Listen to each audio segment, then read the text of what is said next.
The Paris 2024 Paralympic wheelchair rugby final has commenced. It is Japan in white taking on the United States of America in blue for the Champ de Mars Arena in the 7th arrondissement. And it is the USA scoring through their main man, Chuck Aoki, getting on the board early with the first possession from the tip. The most impressive part was Josh Wheeler winning the tip ahead of Ike, who is surely the tallest player on court at these Paralympics for wheelchair rugby. Managed to outreach Ike, so that's quite an achievement. Ike Yukonobu, the captain, sits very high in his chair. You can see him there wheeling around in 21, giving Chuck Aoki a little bit of extra attention. But he gets taken out by Jeff Butler, who is so adept at doing the dirty work to free up the space for Aoki. And then you're seeing the passing game of the States there. Aoki to Wheeler, and Adam, the other midpoint player in there, who adds so much value.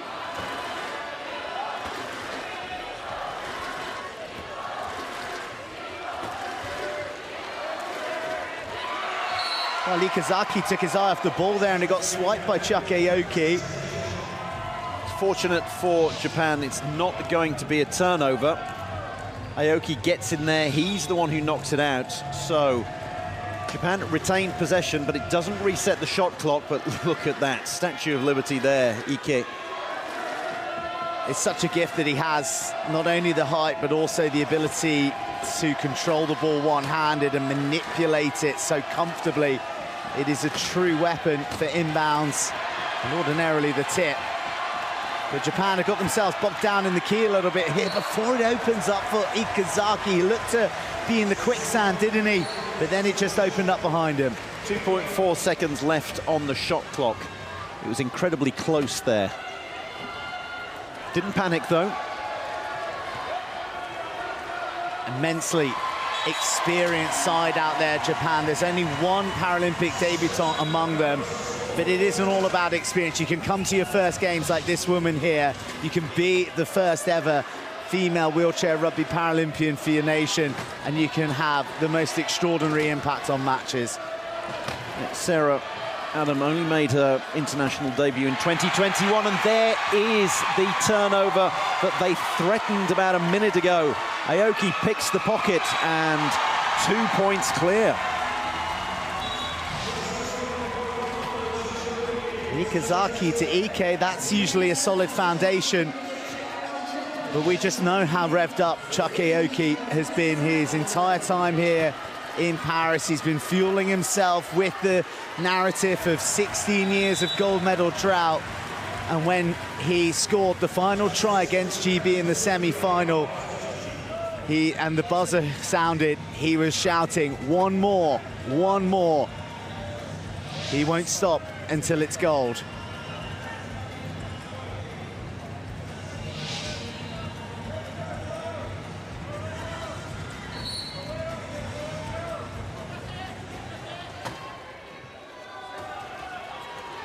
Adam there with the inbound. The advantage of having such a balanced lineup is that even when you've got a mid-pointer inbounding, there are two other players who are mid or high pointers who are still there with the function to be able to receive the ball and move it up the court. I think you saw it in all its glory there as well. Look at the reach and the reel in from Adam. You know, she's moving in one direction, arching back, but still able to grasp that ball from Aoki. Ike, nice and simple for the captain. He's played with a smile on his face throughout this competition, and well, it was him who dug them out of that semi-final ditch against Australia in the dying seconds, and then he got the crucial turnover in overtime to carry them to this famous final, this first ever final in their history. Ikazaki arrives, and it's a hurried ball, but Wheeler reads the mind of Aoki. Aoki did brilliantly well there to avoid the sideline. You often say that the sideline is the fifth defender, and he must have been about an inch inside it there. If you put so much as a caster outside, then it's a turnover. He's reached in again and got another one. I think it's going to go the way of Japan. It does. But that's 3 times now. 1 for an actual turnover, 2 where the ball has been stripped and Japan maintain possession, but it doesn't reset the shot clock. So very much up and about the Americans to start off this gold medal match.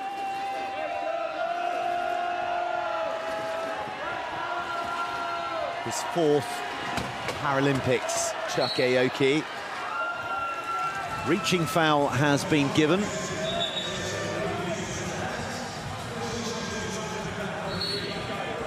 And a penalty try. I think it was Wheeler that reached in there. Mishandled by Aoki. It's a gold medal match. There's nerves on both sides here. Adam gets herself into position, gets greeted by Hashimoto, who's got a bit more pace and mobility, but that has not fazed Sarah Adam. We saw it in all its devastating glory in the semi-final as she upended the likes of Stu Robinson, of Aaron Phipps, left the big men of GB on their backs. But they're showing a little bit more guile as she aided USA to another try. Here goes Zike.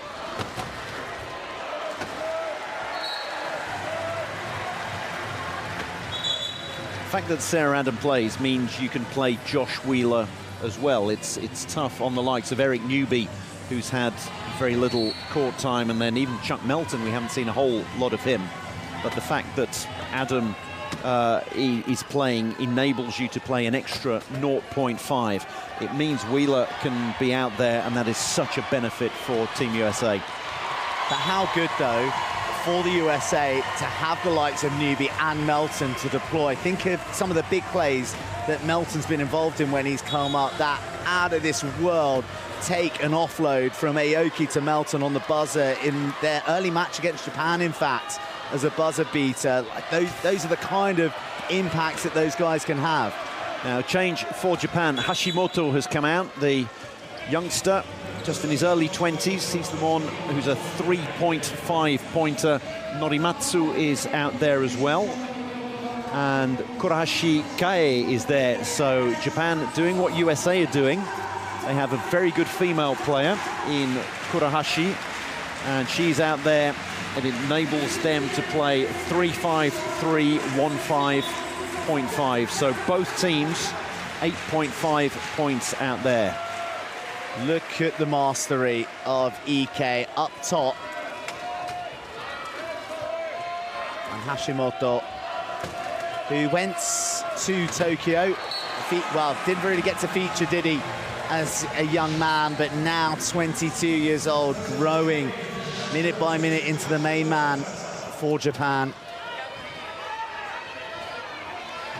One of the most exciting things about this Paralympics as a whole is the emergence of some of the young stars, and Butler, Adam is just one of them. Wheeler, one-wheeled Wheeler, finding the pass. I think he needed one wheel there. He was, there we go, yes, and that wheel almost went over the sideline. There's something about his wheels that they seem to come off, or he puts himself in a position to have his wheels knocked off. Puts himself on the line. Doesn't shy away from contact.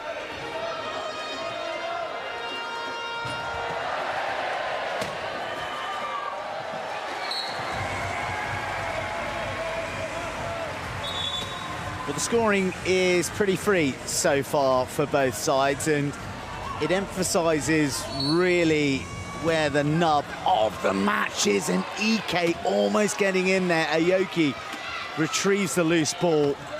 It's twice that inbounds have just about got to Chuck Aoki, not quite, and he's managed to reel them in. But Japan really are knocking on the door here. It's interesting because they had absolutely no worries against GB, did they, in the semi-final? The inbounds were so easy for them because they've got the 3 ball players of Adam, Aoki and Wheeler, but the presence of these Japanese players clearly causing a few extra issues. I think that the fact that Japan have got Norimatsu out there, the number 22 with the shaven head, that's changed things around a little bit for them. Rather than the two one-pointers, they've got a 1.5 and a 0.5 in Kurahashi. But Norimatsu, you can see him there getting so close to Sarah Adam. Aoki's going to struggle to get it over the halfway line. They do, just as the shot clock hits 28. You have 12 seconds to get it over the halfway line, and USA just about fulfill their contract there. Unbelievable composure there, wasn't it? The time ticking away. Adam arrives on the shoulder. She ships it to Wheeler. It is so fluid and unflustered from the USA. They've grown as the competition's gone on. This is a sharper USA than the one that Japan beat in the pool stage. You've got 6 absolutely outstanding teams, plus 2 very good ones in Denmark and Germany, who every right to be here as well. But any one of the top 6 could have finished on the podium, anywhere on the podium. And it's not necessarily about going through unbeaten. It's about making it to the semis and then peaking from the semis and the final.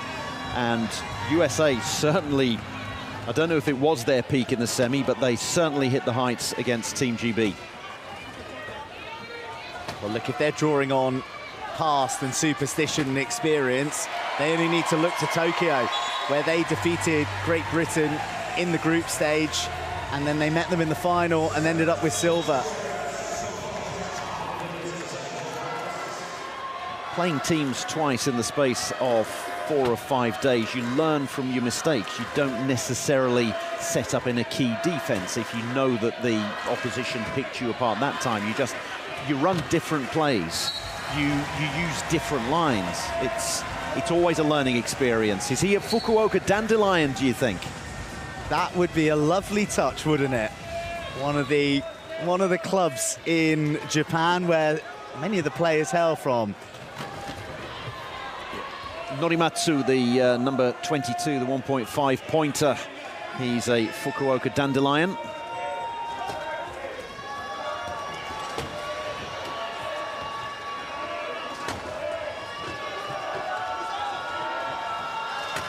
Wheeler trying to make room and then ends up, it's a game of pass the parcel. It's put in his lap and he rolls over the line. Well, it was rather put in his lap and then forced into him to give him a bit more impetus as well to make it across the try line. But we're into the final minute here, and something I haven't really touched on is the importance of being the last team to score before the end of the period. So you'll see some clock management now, and USA are in a good spot. They're in a really good spot, because Butler's coming in interjected there, and it's come off Ike. A turnover right at the death. A huge moment from Butler. And Adam wants to go for it and lets it go out of play cleverly. So you can see the shot clock's 35, the match clock's 37. So what USA want to do is keep the ball for as long as they can and either score with around 2 seconds to go on the match clock, or maybe take a floor timeout. Each team has 4 timeouts that players can take, and those reset the shot clock. And it may well be, no, Aoki's just going to go over, score as late as he can. He's going to put the brakes on. They're trying to push him over to make him score and leave more time. 5.6 seconds for Japan to score. Norimatsu will inbound, and once it's touched, then the clock starts. Off goes Hashimoto, arguably Japan's fastest, most devastating runner. That's too much, even for Ike. It was hurried, it was flustered, and that is the perfect period to kick off this gold medal match for Team USA. They lead Japan 14 tries to 11 with 1 period gone.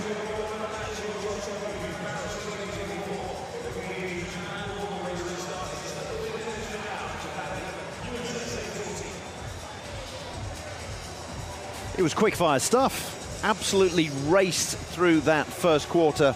Hardly any stoppages. And nevertheless, there was a turnover more at the end. There were balls that were almost lost. Almost a couple of turnovers committed by Japan. Well, you see there, look, so there's one steal for the USA and one turnover against Japan. I don't know about, and obviously 3 tries to deficit. I don't know about you, but I haven't come away from that period thinking, oh, USA are 3 tries better there, because there were plenty of nibbles for Japan, namely Ike on those inbounds, but they're the ones who haven't converted, and that little spoil at the end from Butler has really changed the complexion, I think. Yes, the last minute or so really turned things around. It could have been a 1-try deficit. Obviously, there was the early turnover, but if Japan had managed to maintain possession and also get the final score of the quarter, then they would have been going into the second quarter with possession and only 1 point behind, so they could have leveled things up. And as it is, somehow it's a 3-try deficit.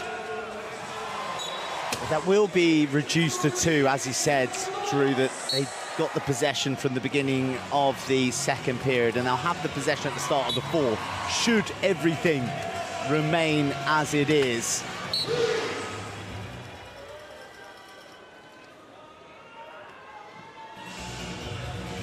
Going to have some changes in the lineup for Japan. Hasegawa is coming out as a low pointer. Ikizaki back on with Ike and Norimatsu, so 3-3, 1.5, 0.5. USA staying as they were to begin with. This style of making the crowd freeze halfway through a song is new to me, Drew, but it is hitting all the right notes here at the Champ de Mars. Well, quite telling the Fukuoka Dandelion fans to freeze. And a Brave Blossom jersey in there as well, the Japan National Rugby Union jersey. And a big Chuck Melton fan too. Second period about to commence. Japan trailing the United States of America 11-14 in the gold medal match of Paris 2024. USA haven't made any changes, so they've still got 3-2-5, 2-5, 0.5. Sarah Adam still out there. I can see Sarah Adam playing a lot of this match. Ikizaki, a far older, wiser, but no less dynamic heads on the shoulders for Japan. Hashimoto taking a break. And that's good pressure from Japan. They pressed high. Aoki couldn't find a way out. And with time ticking down, he knew he wouldn't be able to get across the center line within 12 seconds. So he burns a timeout. USA will keep possession, but that's a mini win for Japan. The only downside of having Adam take the inbounds is that it takes 2.5 points off the court. So that still leaves 6 on the court. But if she gives it to Aoki, very close to her, then that's 5.5 points that are really bunched up together. And if Japan have a really strong high press, then they've got a long way to go, USA, to get it over the halfway line. Also, the timeout means you have to take a corner inbound, which is always awkward. And again, look at them hemmed in, but Sarah Adam, always the outlet. What a take from Josh Wheeler. That was extreme pressure that he was under, and you have to applaud Butler as well for finding him. I mean, 2 bits of execution from the United States there when Japan was swarming all over them.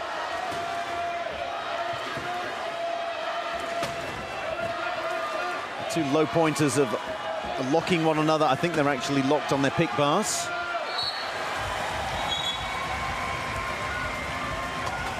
So Butler has elected to inbound this one so he could loosen himself from the pick bar of Hasegawa. So providing he can do a good inbound, look at that for an inbound from a 0.5 pointer. That's incredible. That is the high pointers are the ones with the stronger core and trunk function. And there we have a turnover. The pressure pays for Japan. It was coming. Yeah, that high press rewarded. Ike onto it, ships it to Ikizaki, and back to the man who snaffled that loose ball. that Norimatsu and Ikazaki arguably should receive the bouquets there. Team effort, though. It shouldn't have happened because it was a great inbound from a 0.5 pointer, so there was 8 points on the court. And if they can't get it over the halfway line, then, well, let's just say it was testament to the high press that Japan is putting them under. Norimatsu, so often regarded as probably the best 1.5er in the world, and Ike, simply one of the best to ever do it. It goes to Ikazaki, to Norimatsu, I beg your pardon. And he gets himself on the scoreboard. Well, it was a 3-point deficit at the first break, and then within a minute and 3/4, it's down to 1 point. Obviously, USA still with possession, but with possession and also with nerves. This was the period that they essentially won the semi-final against Great Britain yesterday. Turnover after turnover after turnover. I think it was back to back to back, wasn't it? And it just drank the match away from them. So Japan have done well to not fall into that trap, and if anything, they're capitalizing on this purple patch that they're experiencing. And this man is all class. He was MVP when Japan won gold at the Worlds in Sydney back in 2018, and his gifts are far from diminished. Norimatsu just turning away, and Adam escaping the pick bars. Great block as well from Aoki to make sure she could get through. So it's a New England play that they're going to come up with there. You could see the USA entourage there, the coaching staff holding up a board with Patriot on it. They've got certain set plays. Boston's one of them. Is there a Yankee one as well? There's a Magic one.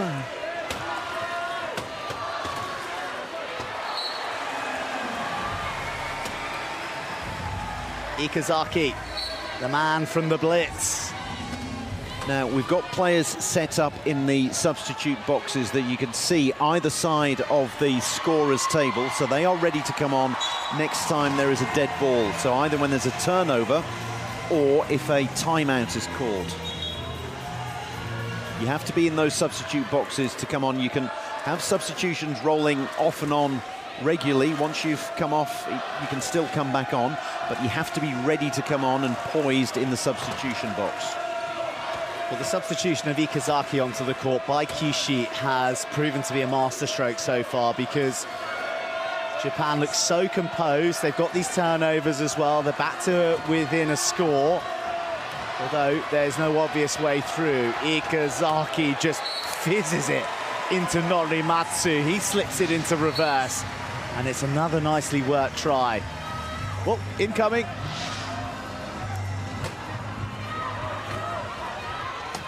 The fact that Japan have got 2 3-pointers who are so good. Now, if Adam keeps going in a straight, more or less straight line to the try line, she's allowed to continue, even if an opponent's down. It was a fair hit, and as long as you then keep going to the try line,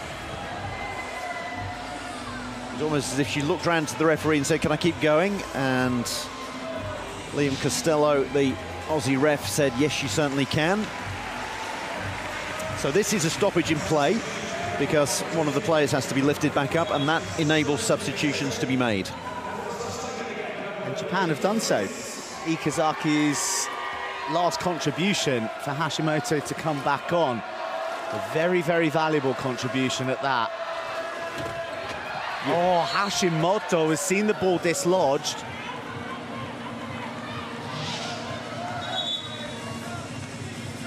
And I think that is going to be USA ball, is it? No, it's not. Norimatsu is into it. That is a tight call. Yes, but it doesn't reset the shot clock because USA were never in possession, even though it was, I think, Lee Fredette who rolled it out. Lee Fredette, who has come on, and Mason Simons as well. So Wheeler and Butler have gone off, but they're still playing 3-2-5-2-1, so they've still got 8.5 points out there.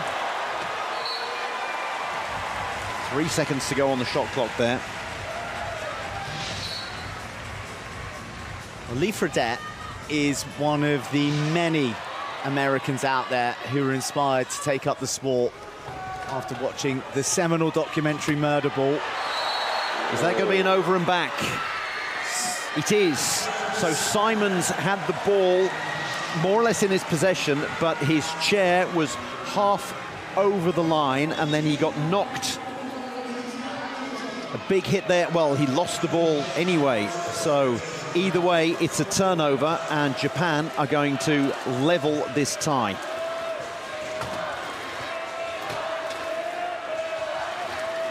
Fantastic period for Japan so far. Ike tempts Aoki. And now the key defense in full view from the USA. Simon's in position, needs a hand from Kurahashi here, who goes out to interfere with Aoki. Shot clock ticking down. Hashimoto clips the post on his way through, and it is no try awarded. USA have staved off the turnover attack from Japan. Outstanding defense from the USA. No score and a turnover. So it doesn't start behind the try line, it starts from a corner inbound. That's the only disadvantage. It's an awkward one, but it's a good inbound anyway. So one turnover brings another. USA still with their noses in front, and the opportunity now to get that 2-point lead back. That needed backspin on it, and it didn't have any. 3 turnovers in a row. You spoke about the nerves, Drew.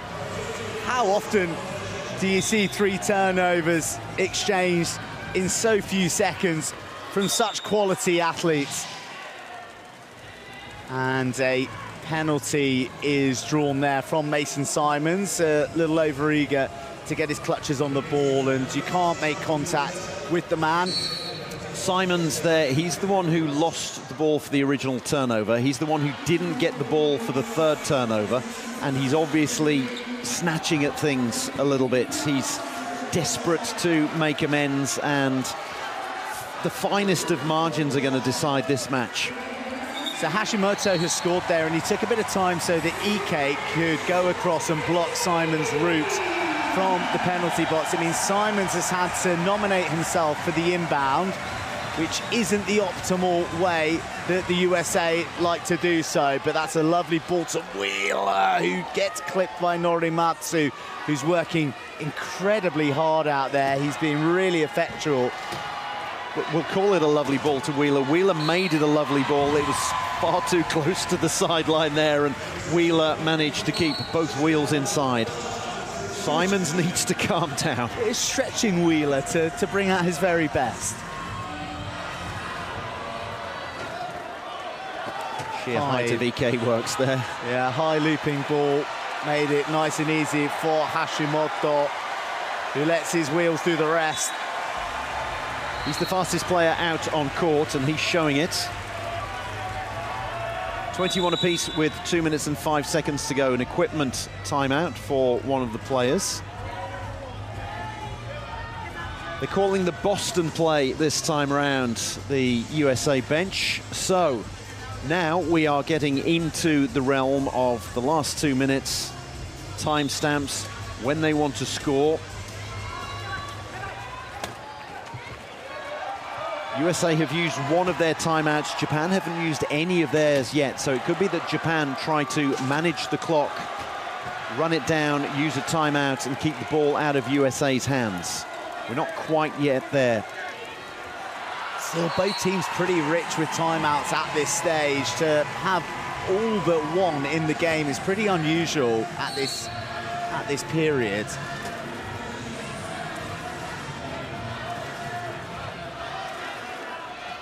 Although yesterday, Japan almost had too many, and they got a bit muddled when they were trying to manipulate the clock and score late in the game, and got themselves into a bit of bother. But Ike keeps it dead simple on that occasion.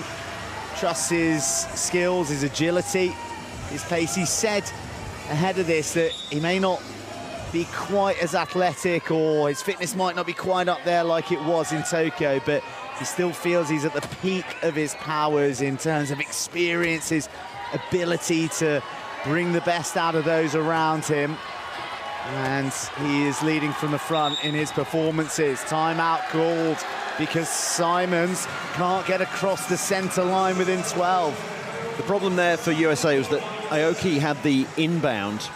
He inbounded it and immediately got blocked. He was stuck more or less in the key, and he's their main outlet. They got the ball to Simons, who's very tall, but Aoki was still far too far back.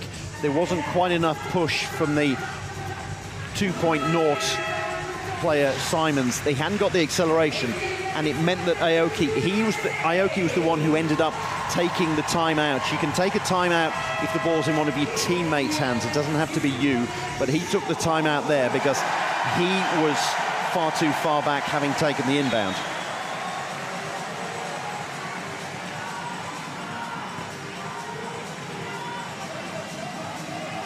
They've done a good job of keeping Aoki quiet in this second period, and it's raised the burden of expectation on the others. So much so, the USA reinstate their initial starting four: Butler, Adam, Wheeler, Aoki. But it doesn't prove profitable. In fact, it is fruitious for Japan. Hashimoto with the steal and the go-ahead score. There's nothing worse than using a timeout and having your pocket picked. It wasn't even as if the timeout led to an attack where you didn't score and you still used up 40 seconds. That one was an immediate turnover. So 50 seconds on the clock. Japan now can try to keep possession for 39 of the 40 seconds of the shot clock, take a timeout, score, and take the lead into the second half.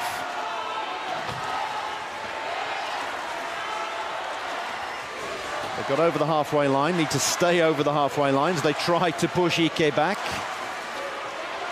It's in the hands of the fastest player, but he's trying to take his time.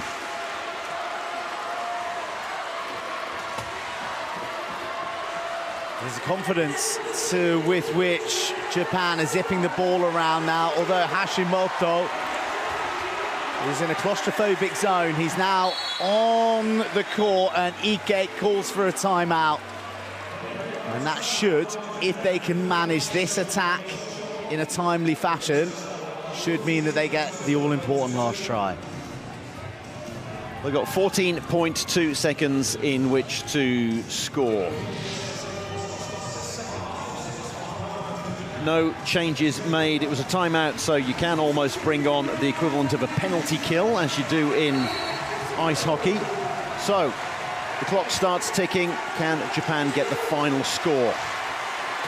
Ike steams in and leaves room for Hashimoto down the right. He slams down the anchors, looks at the clock, he glances. Now Wheeler can go long. Wheeler does go long. Aoki pats it on to Adam. It was almost mercurial. Chuck almost had his wand out there, but Adam couldn't quite reach it.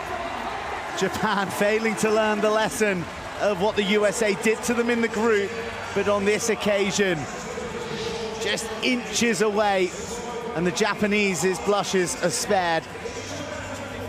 And they do take the lead into the half-time.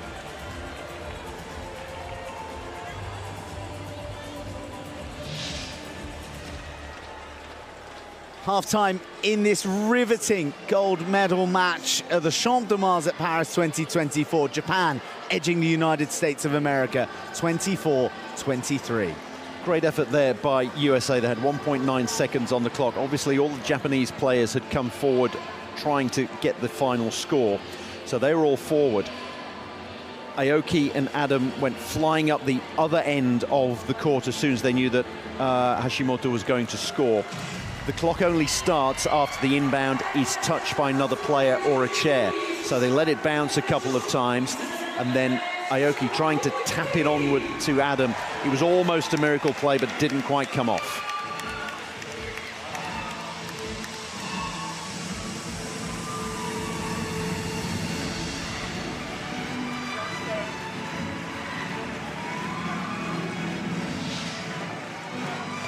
Here is an opportunity to relive that opening half of wheelchair rugby where both Japan and the USA are vying for gold, and some of the greats of the game on court. The likes of Ikazaki, Josh Wheeler, the grimmest determination on the face to make it to the try line, and an emerging star in Sarah Adam upending the Japanese legend and riding out that hit from Ike. It was one where USA were on top in the first period, but Japan have really come to the fore in the second quarter. It was a half of two halves. The first quarter, USA ended up with a 3-point lead, and then a 4-point swing in the second quarter. Japan coming out and pressing them right from the off in the second quarter. A 4-point swing, not particularly reflected because the steals, the turnovers tend to balance one another out at this high level. Japan with a better clock management at the end, and they go into the second half with the slimmest of leads.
Allez, mesdames et messieurs, à l'occasion de cette mi-temps ici, 24-23 en faveur du Japon, on va faire un truc vraiment génial. Est-ce que vous pouvez lever les mains avec vos bracelets lumineux? Put your hand in here with your bracelet. Yes, ok, c'est très bien, c'est très bien, c'est très bien. On va faire un jeu, on va faire un jeu. Dans quelques instants, la musique, elle va vous demander de lever vos bras en l'air. Plutôt, ça va faire lights up, lights down, et ainsi de suite. On va le faire ensemble, d'accord? Tous et tous ensemble, vous êtes prêts? Are you ready? Let's go, DJ! On commence en bas, on commence en bas, on commence en bas. On commence en bas. Are you ready? Vous la demandez, est-ce que vous êtes prêts? I said, are you ready? Are you ready? On commence en bas. Lights up, lights down. Okay. Lights up, lights down. Lights up, lights down. Lights up, lights down. Faster. Down, up, down, up, down, up, down, up, down, up, down, up, down, up, down, up, down. Wave your hands in the air.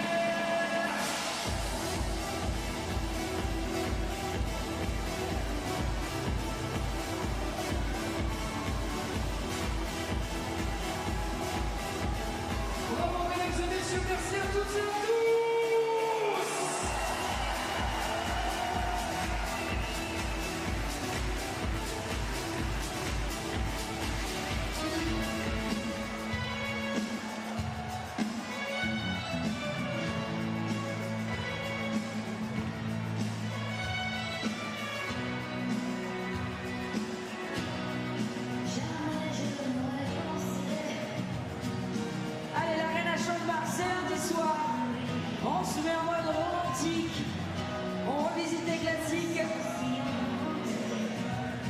Vous avez les paroles sur l'écran géant. Et sur le refrain, je veux que vous fassiez tout péter. Attention à vous.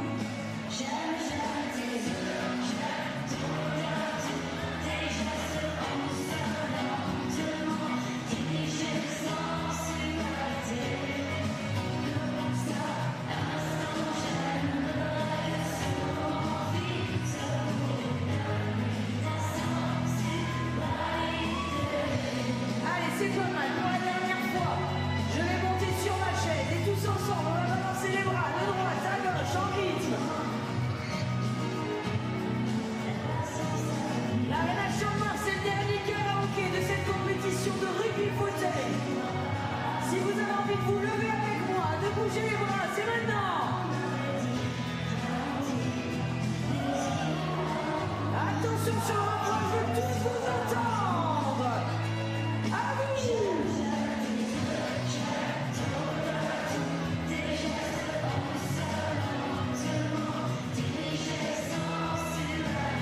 Ça c'est ok.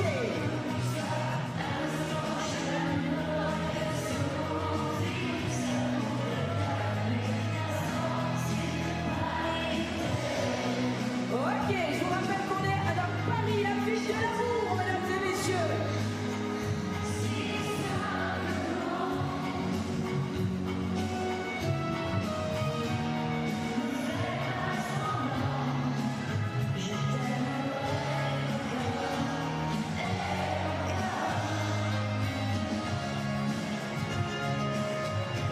Allez, tous les bras, tous les bras, tous les bras.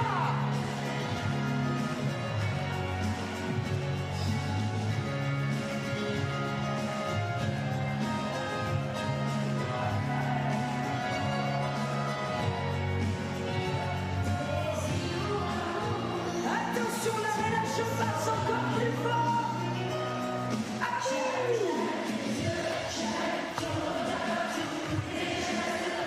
Paris, the French capital and also the capital of wheelchair rugby vibes and karaoke, which has coursed through the stadiums and arenas of Paris 2024.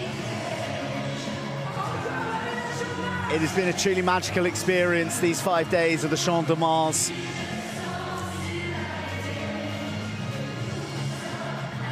And the vocal cords probably only matched by the outfits and the colour that the supporters have brought to the arena. USA and Japan both represented in equally vociferous fashion. Gold medal match at Paris 2024 in the wheelchair rugby. Japan leading the United States 24-23. The second half is underway with USA inbounding from Butler to Adam and looking to get the equalising try. Chuck Aoki is into the paint and he's into the tries. USA going back to the well, going with their starting lineup, so they've got 3, 2-5, 2-5 and 0.5 out there. And then Japan changing things around a little bit because they've got such strength in depth. So they've got Ike and Daisuke out there. And then they've got the 1.5 in Norimatsu. Ikazaki struggling to find a way through. Hasegawa Yuki is out there as well. In fact, there's no way down the right flank, and the shot clock against Japan, and it's a scrabble for the ball, and irrespective, it's going to be a turnover. USA didn't claim the possession, but the shot clock timed out, and that's why USA get the early breakthrough here in the third. Sarah Adam steps up there. So they get the turnover and they make a corner inbound look easy, and then a couple of three-pointers, have a wheel race. Aoki wins it, and, well, we came out 58 seconds ago. Japan were in the lead. They had the possession. they'd stolen the initiative from USA, and it's just been wrested right back. Do you know what? USA really needed that, didn't they? Because they weren't even second best, they were third best in that second period. The entire second quarter, it was all Japan. And they come out firing. It's amazing the impact that a half-time break can do, not just to the decibel levels in the arena, but also to the way the players go about their business. Japan looking so assured beforehand. Don't get me wrong, they're still 25 apiece, so it's not like they're trailing. But certainly the dream start for the United States. It's always tempting to look ahead, so you say that USA, well, there we go, don't look ahead. There you go, look at the ball. Look at the ball is what you've got to do. When was the last time you saw Chuck Aoki do that? And we're going to see it again. How did he not get his hands on that one? We've been talking about the classifications a fair bit and talking about the points on the court, and you can just see there at the bottom of Chuck's chair, and you can see the back of Hashimoto there, 3.5, just to clarify that the functionality of the athlete is denoted by the points classification that is given to them. The higher the points, the more functional you are, and that's why you see the more mobile players like Hashimoto with a 3.5 score, which is the absolute maximum you can get. That's right, and you're allowed 8 on court at any one time, unless you've got a female player, and then you're allowed an extra 0.5 for every female player, and there is a perfect illustration. But can we just say that Sarah Adam alone, irrespective of gender, is an absolute cheat code out there. She's 2.5, she's classified 2.5, she's worth 2.7 on her own, and then she allows an extra 0.5 points. Hashimoto cruises home. Japan have got this lead back after that fumble from Aoki. And Wheeler with the inbound, goes to Adam, and they set off. Really strong work by Norimatsu, the 34-year-old who plays for Hurricanes in Okinawa, is really putting himself about, and Chuck Aoki may have been forced off the court there, or was a timeout called? I think he called a timeout. There's so much action happening minute to minute. The turnover against Japan, then Chuck fumbles, and then forced into a timeout as he looks to be leaving the court, not of his own volition. It was very good defense from the Japanese four out there, because it looked as if Adam was going to be able to get over the line, and the blocking wasn't quite there from the USA team, and it meant that Adam had to turn around. Aoki was firing into the key. He couldn't stop in time before going over the touchline and ended up having to call a timeout. So the USA are down to 1 timeout left.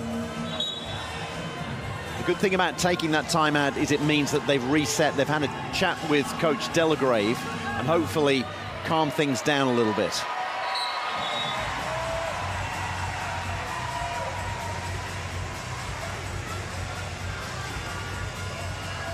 .27 all. Japan with the possession arrow that you can see there, so they will get the possession at the start of the fourth quarter unless there's a held ball between now and then. It really is going to come down to who can get the final try at the end of the third and the end of the fourth quarters. But of course, there are going to be more turnovers to come, aren't there? We're quite tight, aren't we? Quite tight, and there's a few turnovers going each way. We'll not talk about overtime just yet, will we? Although the arena would probably appreciate it. The place was jumping in the semi-final that took Japan here in overtime on day 4. Hashimoto spins around, finds his captain, and it's really composed stuff. He gets the acknowledgement of his captain as well. It's a huge match for Hashimoto, an enormous level of responsibility being put on the shoulders of the 22-year-old. And he's out there as well playing with some of his heroes who he's grown up loving the game, the likes of Ike and Ikezaki. And there's big booms going round, sparks flying off the chairs now. Great blocking by Josh Wheeler there. Those of you watching for the first time, because it's the Paralympic gold medal match, the final. Maybe your eyes are drawn more to the high pointers, the likes of Hashimoto here, who've got all the wheels, but it's always good to watch the low pointers, see the blocking work that they do, the work that's done off the ball and out of possession.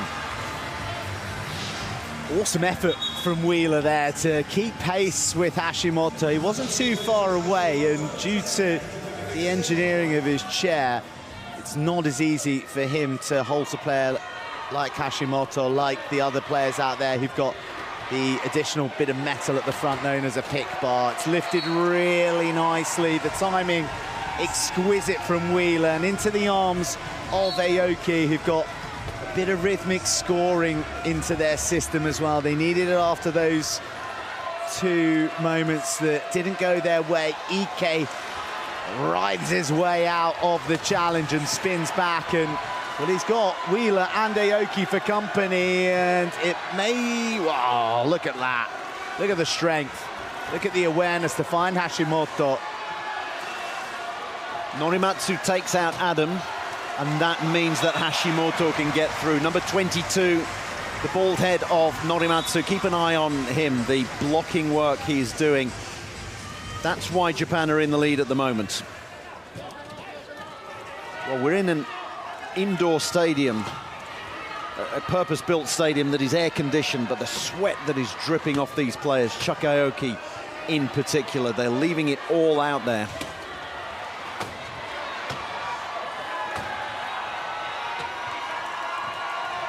"15 seconds to go on the shot clock. How patient will USA be here? Not patient enough is the answer. Ike gets another limb. He doesn't manage to gather the ball, but because he didn't take a quality possession, even though it's a USA inbound, there's only 7 seconds left on the shot clock. It doesn't get reset. Simons has a bit of pressure on him here, and he hasn't got enough time either.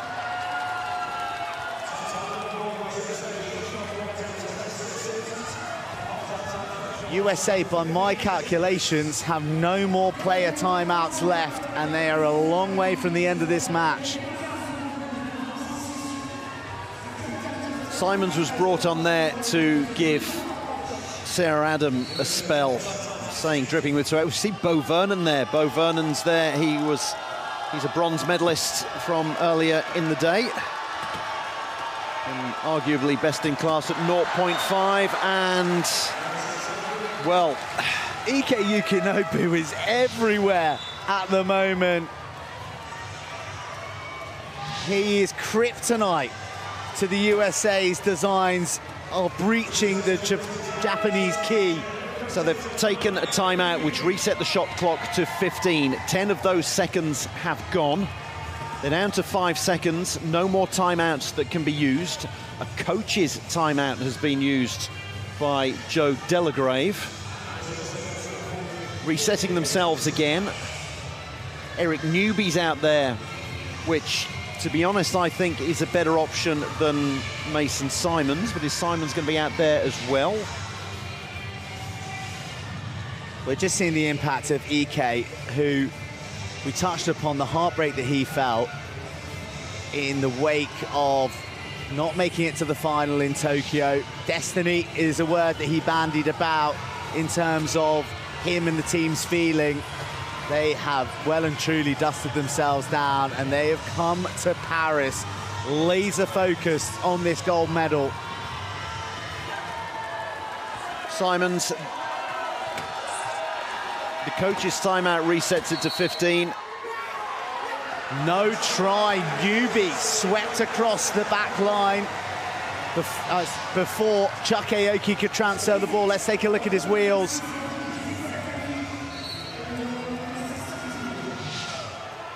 Ike pushed Norimatsu into Newby and got him over the line. USA are in the trenches here, there's no doubt about it. Japan scoring at will, and with the 2-try advantage, and 3 of their 4-player timeouts intact as well. USA having to dig deep. Chuck Aoki, so often the man to drag them out of the mire, and he does so on this occasion. Ships it to Newby. Finally, at long last, the try comes easy for the States. You wonder why Chuck Melton's not out there either. They've gone through almost all of their mid-pointers, and Melton hasn't come out yet. Ike is playing with a real zest, isn't he? There's a joy and a lightness to which he's manoeuvring himself around the court and dictating play in offensive terms. He's incredibly calm as well. The ball will be tossed up to him. He'll take it one-handed, cruise over the line. Nothing can faze him at the moment. It's what you want from your captain, isn't it? Inspiring those around him, instilling them with confidence. Simons has to go the long way round, and when you go that way round, usually Norimatsu's waiting. Ball lifted into space, and Fredette's got his work cut out. Oh, that is unreal! Was he in command when he went across the line? The answer is no.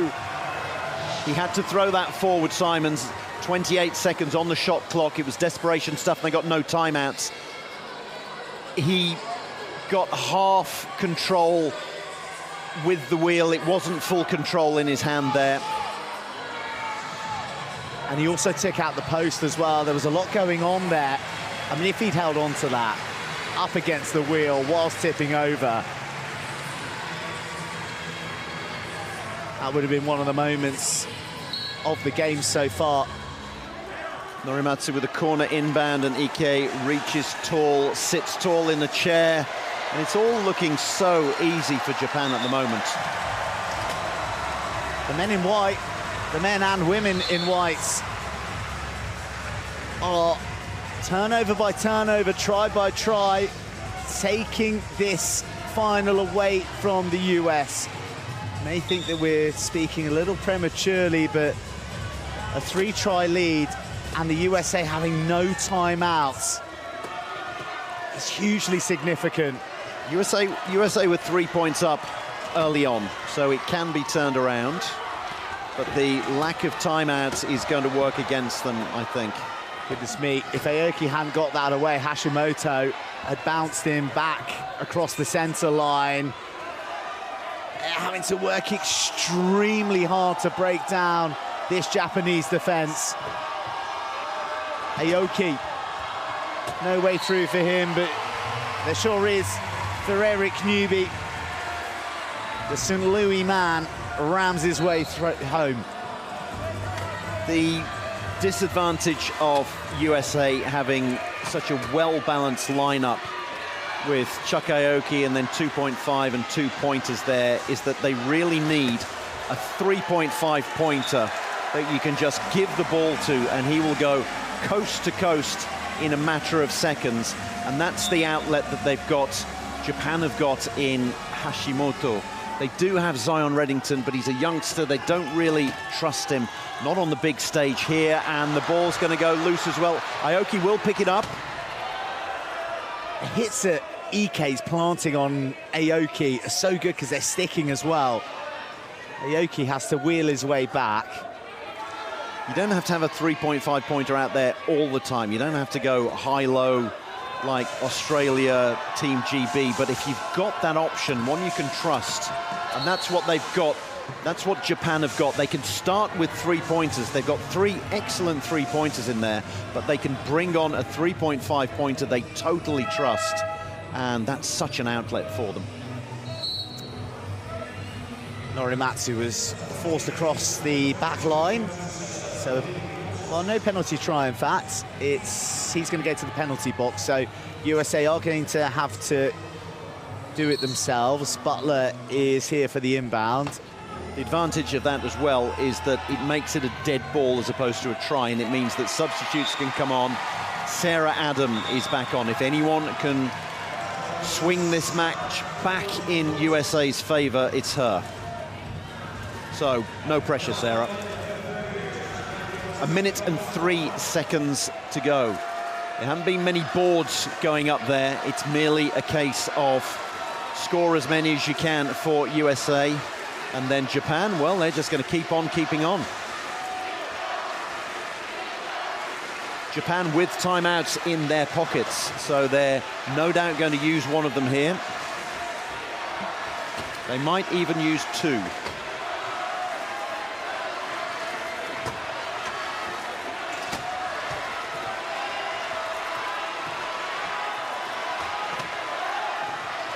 First timeout coming up.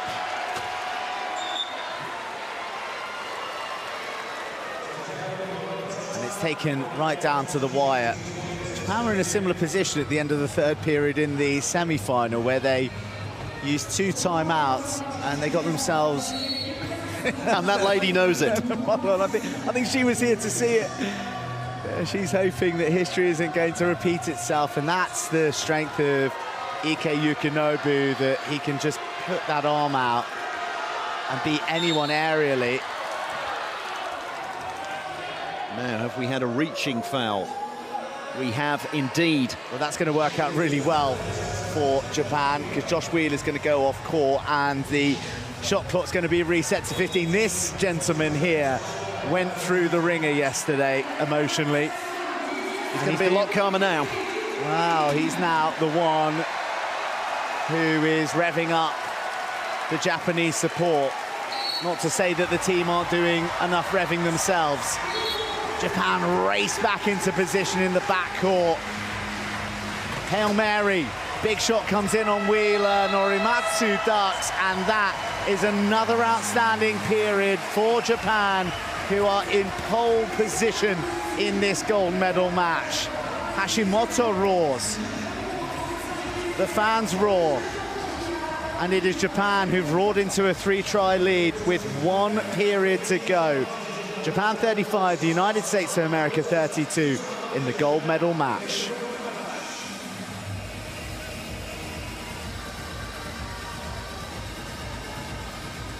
When you look at how this match was poised after the first period, USA came out of the blocks absolutely flying. They were 3 points to the good. Japan, methodical. You can look at the fouls there that USA have had to come out with, 5 turnovers. That's the big statistic there. That's why they are 3 points adrift. It's merely been Japan sticking to their own game plan, changing it when necessary. 3-pointers, 3.5 pointers coming on. They never got flustered. 3 points, 3-point swing, a 4-point swing in the second quarter, and another 2-point swing in the third quarter. They are just pulling away. The pressure of a gold medal match does funny things to players of all ages and experience, and we see there Aoki having the fumble that kind of reignited things for Japan in the third period, because USA had started really well. They pegged back the Japanese, who were utterly dominant in the second, but that almost instigated another uplift in form from the Japanese, and they haven't looked back. They've been outstanding. Japan were 1 clear at the start of the third quarter. USA got an immediate turnover, and you thought, right, that's it, game on, we're back level. And before the end of the sentence, the turnover wasn't converted. It was turned into another turnover. Japan got the ball back, and from that point onwards, absolutely methodical, going out there, scoring points, and USA have been looking desperate.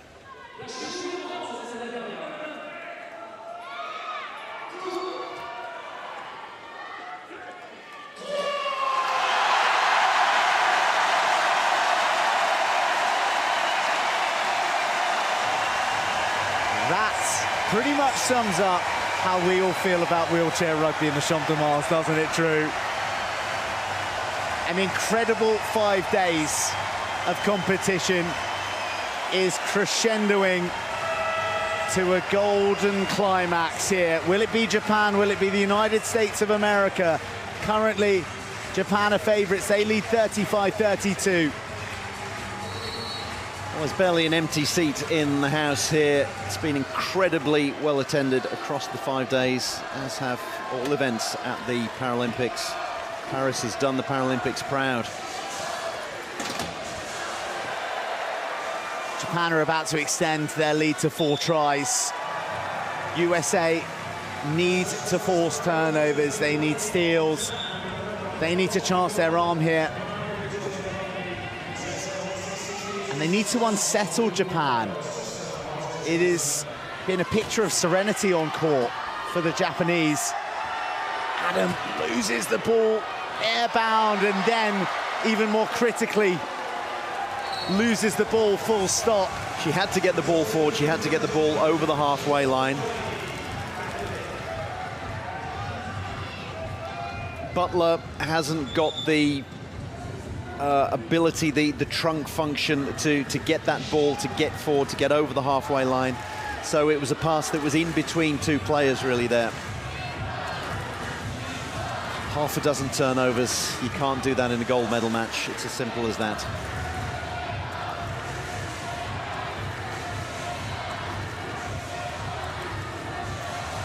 It's almost been a training session in practicing corner inbounds, because there have been 6 turnovers. All of these corner inbounds for Japan, a training session for them, and they've passed it with flying colours. Once again, the speed of Hashimoto, the arrival of Ike, dictates the dandelions and all those with Japanese flags on them are cheering. It's been a brilliant display so far. Japan lead by 5 with that additional turnover. And Wheeler's got a few problems with his chair again, does he? No, the mechanic is ushered away, gets a fist pump from his opposite on the Japanese. I think referee Liam Costello said, no, your wheel's fine here, so let's get on with things. Sarah Adam keen to get on with things. Yeah, she makes light work of it, Sarah Adam, who, let's not forget, is a pioneer out there, being the first female player to represent USA at a Paralympics in wheelchair rugby. But that's kind of the equation now, that USA need to score quick and they need to force turnovers. They can't hang around. And a reaching foul isn't going to help, because Adam will be dispatched to the penalty box, and this will allow Japan a lot of time to score this next try. They will look to use pretty much every 10th of a second of the 40. 5 points adrift with 7 minutes to go, and you've got no timeouts. So you've got to start taking risks.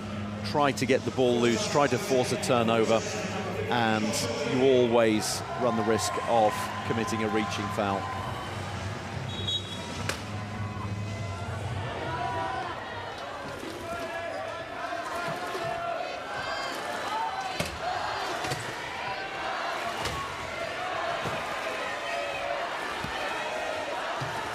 Lee Fredette and Josh O'Neill have come on. That was the one advantage, I suppose, of committing the foul and Adam going to the penalty box. Means they can make some changes. Kurahashi is coming to block Adam, make sure she can't leave the penalty box without putting a hand up to say that she will inbound.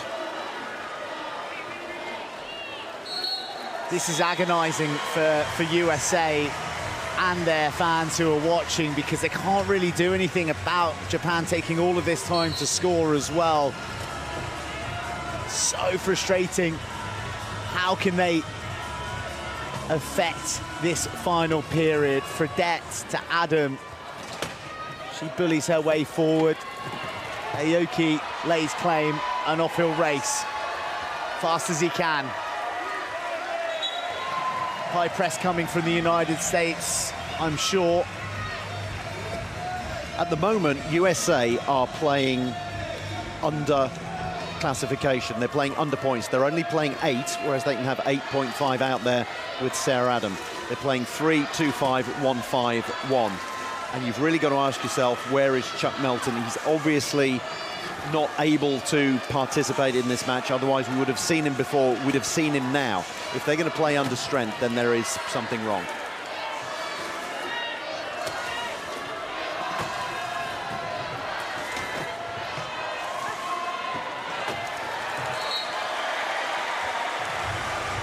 Another try for Rike. the linchpin of this Japanese side. There's been a lot more rotation throughout the competition between him, Hashimoto, and Ikazaki, but he has put his arm up in the only way that Ike knows to say, I am the main man. I'm the main man in this final, and I'm going to decide if and how we win this gold. We've just seen Ikazaki on the screen. We've seen very little of him on the court today. They haven't really needed him. That's the sheer strength and depth that they've got, and they're running with this lineup at the moment, having Hashimoto out there, Kurahashi, the low pointer, who gives them an extra 0.5 points out there. More changes for USA. Adams gone off.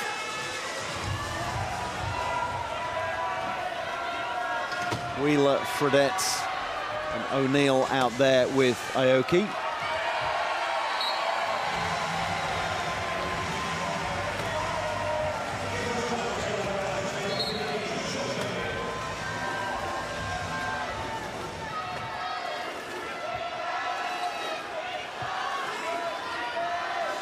Incredible pass between the three-pointer and the 3.5-pointer. The passes that Ike can come out with, sitting so high in the chair. It's super slick, isn't it? It's been so precise. It's been so error-free from Japan. And that was like a long soccer throw-in from Ike, and it was absolutely perfect. Nervous times, looking for the inbound. He's going to have to inbound. He's only got 10 seconds in which to do it, and no timeouts. Gets around Kurahashi. Wheeler goes long. Says that O'Neill get after this, but he doesn't have the pace.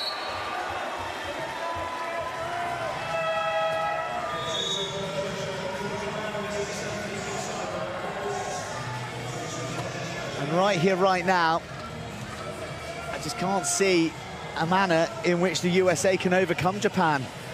Coach Delgrave is out of options. It's yet another turnover, yet another corner inbound, and Norimatsu will be saying, how many of these corner inbounds have I got to take before you realise that I'm one of the best in the game at doing it? And even if I weren't, all I have to do is throw one up there for Ike, and he will pluck it out of the ether.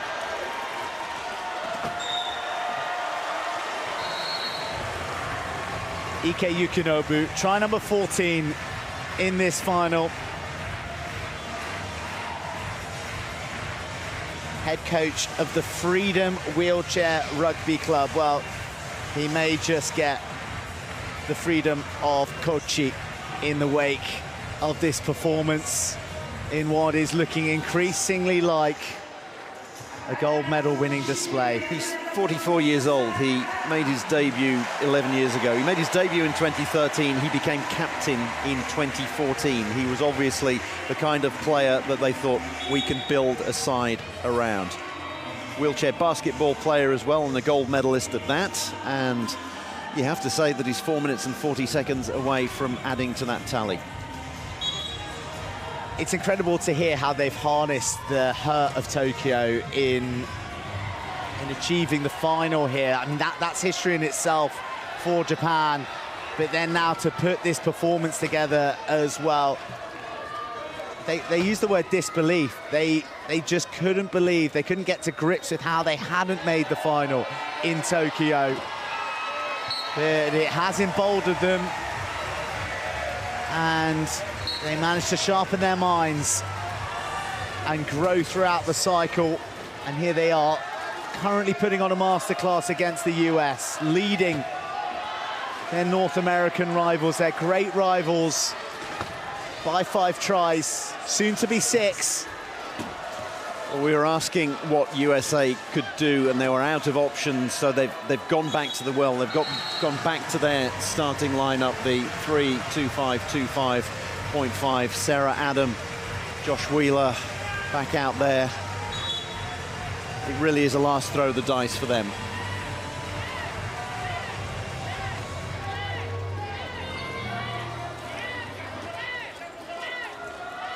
Josh Wheeler, what can he muster?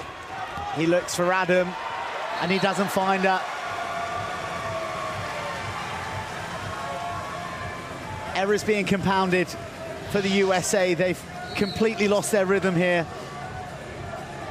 And what was telepathic between the four players on court for them throughout the competition, something that seemed to be getting sharper and sharper.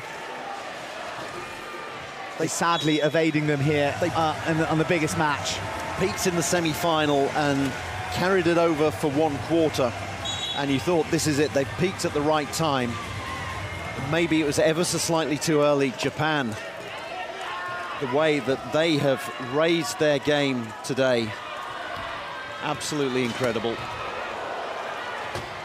A demolition attempt from Ike Yukinobu. Is ridden out by the US. Aoki has been kept remarkably quiet. And Norimatsu with another monster moment that sees Japanese flags fluttering in the stands and another turnover forced. Butler shunted when he didn't have the ball fully under control.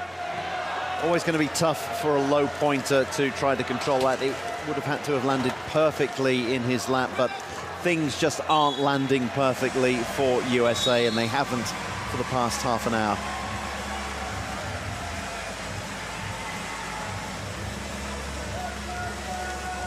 The Tohoku Stormer Hashimoto has had just that, a stormer in the final. His father, Shinya, his inspiration, one of his heroes. I wonder how proud will he be to see his 22-year-old son put in such a consummate performance against some of the greats of the game. The Aokis, the Wheelers, and Kishi Kotaro as well, who has taken this Japanese team to another level over the past few years since Tokyo. That play there from USA, that was the kind of play they were coming out with in the first quarter, but it all went awry. They lost their rhythm. They were knocked out of their rhythm by this Japan team. Norimatsu just cruises onto the end of that one. The dandelion.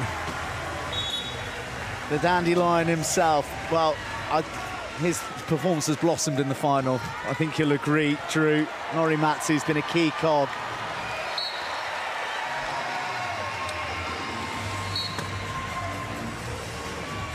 And I think Joe Delagrave's face says it all. Staring at another silver as a player in Tokyo, and it will be so here in Paris as a coach.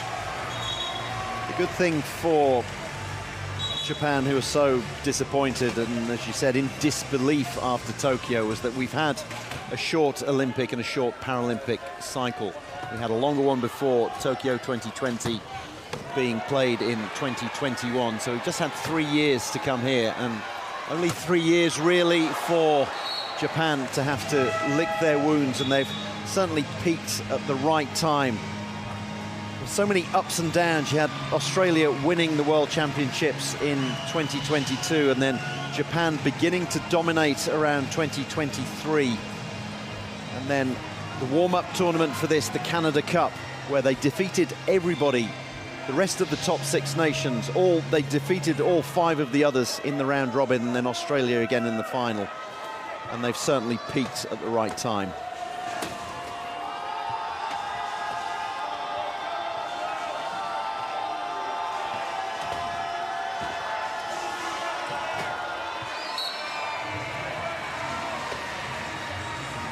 Eric Newby back on for USA. Likely to be his last Paralympics. He's got an eye on coaching Eric Newby. It was a great club competition in USA, and he can certainly cut his teeth there. I think that man deserves a bit of a lie down, doesn't he? He's earned it.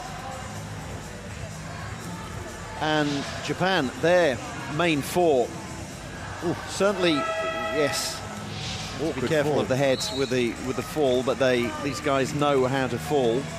Plenty of practice.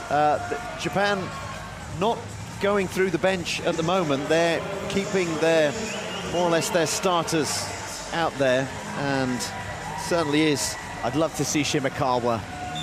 Shimakawa Shin, who's given an incredible amount, turns 50 in January, his 6th Paralympics. And a man who's inspired many of the current crop to achieve the heights that they have. Clayton Brackett is out for USA, and he gets himself a try in a Paralympic gold medal match.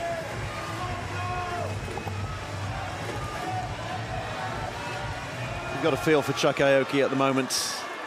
Nothing more that he can do. He's given it his all.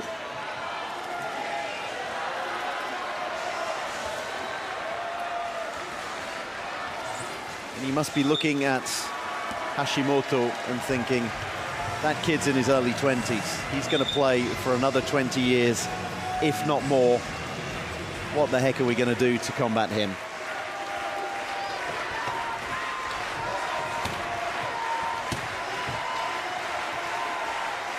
Into the final minutes.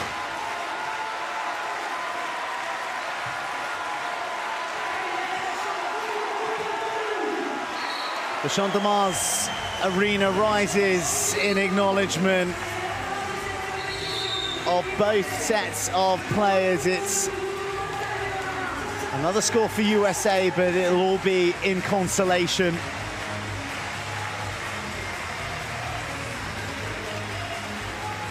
Well, a bit of a tyre change, and Joe Delagrave.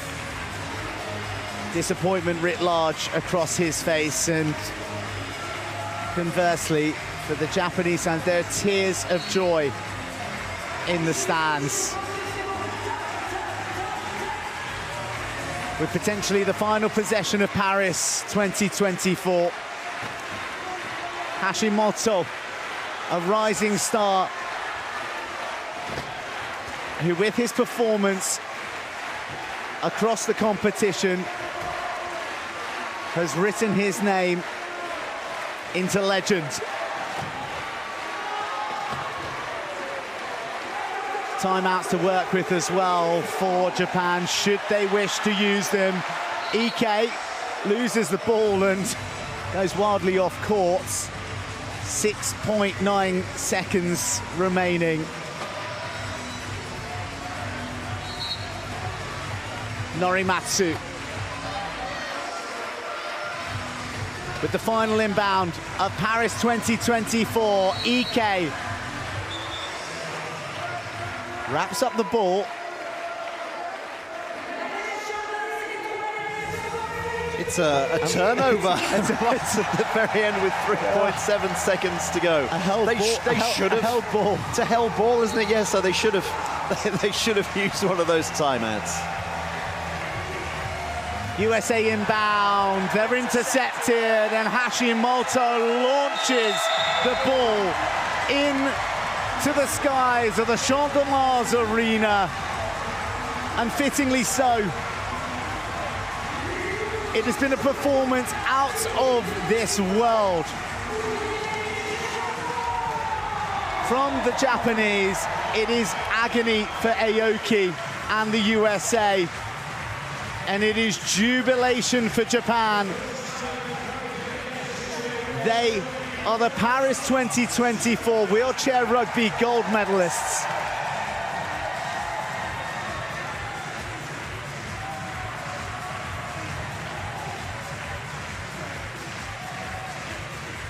Incredible scenes here as Japan claim gold for the first time in their history. Final score here at the Champ de Mars. Japan 48, the United States of America 41.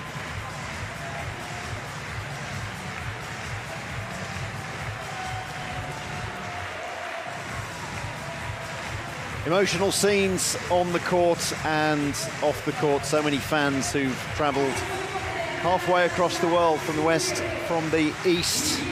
It's been a long time coming for Japan.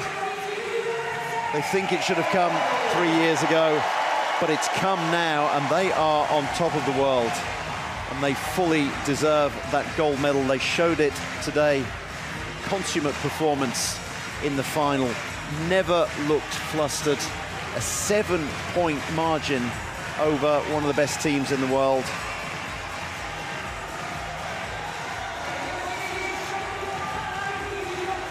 The torment of Tokyo set aside to the past, and a golden evening, a golden era potentially beckoning for Japan. And spare a thought for the USA,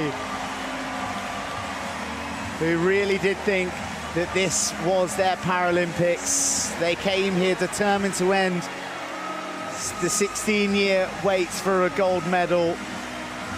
It's another silver for Chuck Aoki. Let's not diminish the achievement that is in itself. But they wanted more. They were desperate for more. Wonderful scenes there between the two sets of teams. They obviously know one another incredibly well, come up against one another on the biggest of stages, some of them for decades. The respect within the wheelchair rugby family is enormous. Gracious in defeat, magnanimous in victory.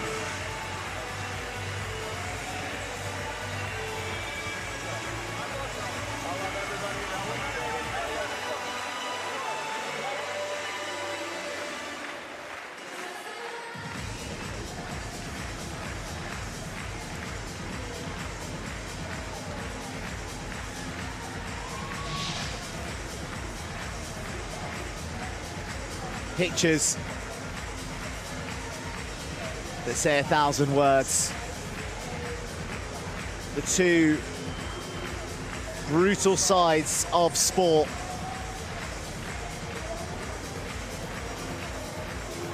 The desolation of the United States, silver medalists. Disconsolate tears on one side, but ones of sheer joy for Kishikotaro and his Japanese history makers.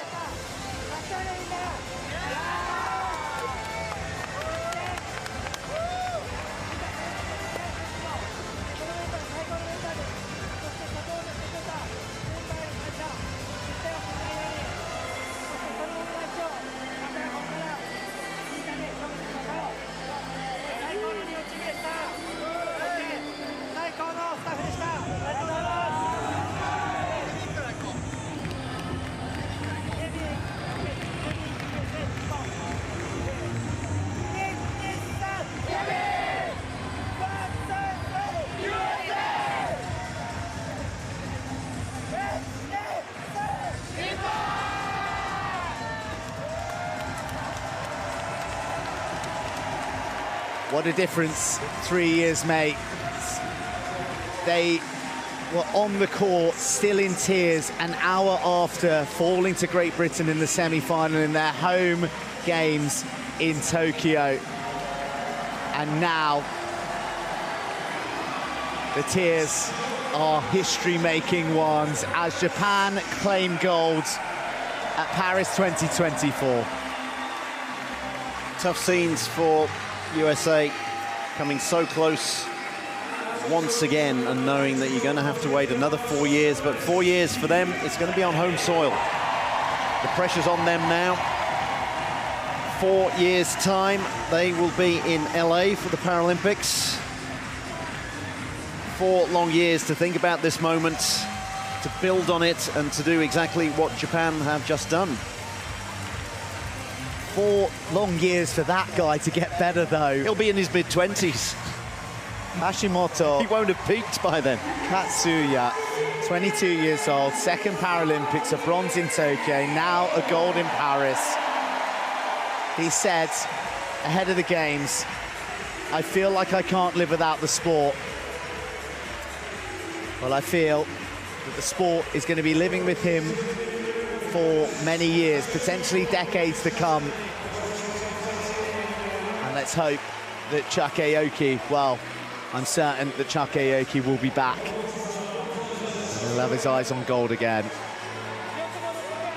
He will. He'll remember these scenes. He'll remember the tears that he's shedding now, the sweat that dripped off him for an hour here for 32 minutes of the match. And he'll channel that and take it with him over the next 4 years on the journey to Los Angeles.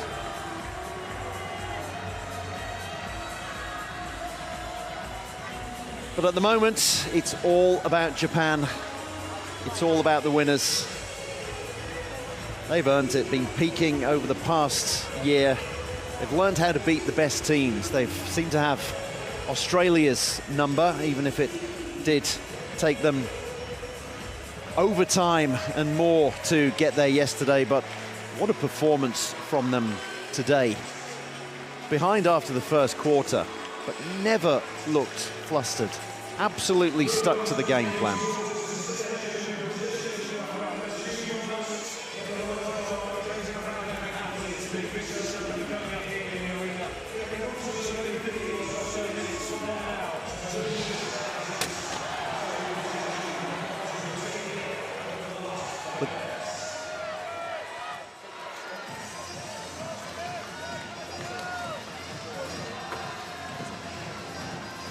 Well, this is how it all unfolded, and it was a fascinating final that started perfectly for the United States of America. They were on top in that first period, but then the second, the third, it all came to a head in the fourth, and that man was imperious throughout, and Chuck Aoki was, in all honesty, slightly stifled just by the mastery of the collective efforts of the Japanese team, and it's sheer joy for them as they salute their many fans who are here in the Champ de Mars, and they begin to make their way from the court and prepare for the medal ceremony. 9 turnovers that the USA conceded, all forced by the pressure from Japan. 3 steals as well for the men in white, and the penalties, well, USA simply had to make them to try and stay in touch. But that is how our tournament has concluded here in Paris 2024. It'll be bronze for Australia, having defeated Great Britain, silver for the United States of America, and gold for Japan. Final confirmation of the classification with the Australia, US, Japan 1, 2, 3. Great Britain 4th, France 5th, Canada 6th. Denmark takes 7th, and Germany in 8th at their first Paralympics since 2008 in the sport.